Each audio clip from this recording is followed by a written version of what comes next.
Praise to the lord. మన ప్రభువును సృష్టికర్తయునైన యేసు క్రీస్తు నామంలో మీకు శుభములు. దేవుని జీవవాక్యం మనలను దేవుని వైపు నడిపిస్తుంది.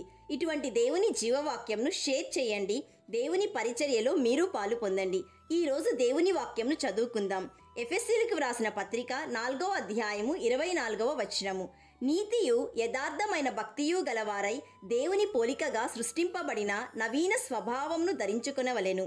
Ephesians chapter 4 verse 24.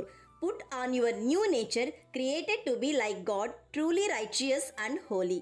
ప్రియ సహోదరి సహోదరుడా, యేసుక్రీస్తు మన స్వంత రక్షకునిగా అంగీకరించక మునుపు మనము దేవునికి అవిధేయులుగా ఉన్నాము. అబద్ధాలతో బ్రతుకుతున్నాము. మనసు యొక్క కోరికలను నెరవేర్చుకుంటున్నాము. లోకంతో కలిసిపోయి చీకటిలో బ్రతుకుతున్నాము. పాపంలో బ్రతుకుతున్నాము. అయితే దేవుని మహాకృప చేత రక్షింపబడిన మనము సంపూర్ణంగా మారిపోయి జీవించాలంటే మనలో నూతన నడక రావాలి. రక్షింపబడిన మనము దేవుని చేత ప్రత్యేకించబడిన వారము అనే ఆలోచన ఎల్లవేళలా కలిగి ఉండాలి. ఈ లోకంలో ఉంటూనే ఈ లోక మాలిన్యాలు అంటకుండా చూసుకోవాలి. పాపం అనే చీకటి నుండి బయటికి వచ్చి వెలుగులో ఉన్నాము కాబట్టి మనము ప్రాచీన స్వభావమును విడిచిపెట్టి నూతన నడక మొదలు పెట్టాలి. మన ఆలోచనలు, ఊహలు, తలంపులు నూతన పరచబడాలి. మన నోటి మాటలు, చూపులు దేవునికి అంగీకారముగా ఉండాలి. ప్రియ విశ్వాసి, దేవుని వాక్యం సెలవిస్తుంది, న్యాయముగా నడుచుకొనుటయు, కనికరమును ప్రేమించుటయు, దీన మనస్సు కలిగి నీ దేవుని ఎదుట ప్రవర్తించుటయు ఇంతే గదా యెహోవా నిన్నడుగుచున్నాడు. My dear friend, if you are in Christ, you are a new creation.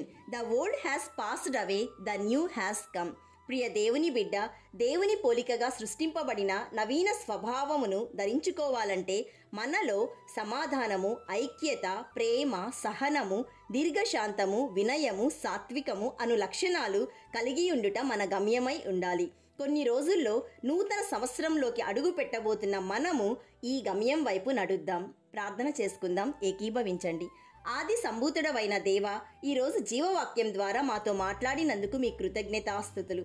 తండ్రి, నీ ఉచితమైన కృపచేత రక్షణ పొందిన మేము మాలో ఉన్న పాత స్వభావమును విడిచిపెట్టి నూతన నడక వైపు నడుచుకునే కృప దయచేయండి. ప్రతిదినము మేము మీకు ఇష్టలుగా జీవించుటకు సహాయమును దయచేయండి. ఈరోజు వాక్యం వింటున్న ప్రతి ఒక్కరూ, వారి కుటుంబాలు నీ వైపు నడిచే జ్ఞానమును దయచేయుమని సియోను రారాజు అయిన యేసయ్య నామంలో అడుగుచున్నాము తండ్రి. ఆమెన్. God bless you.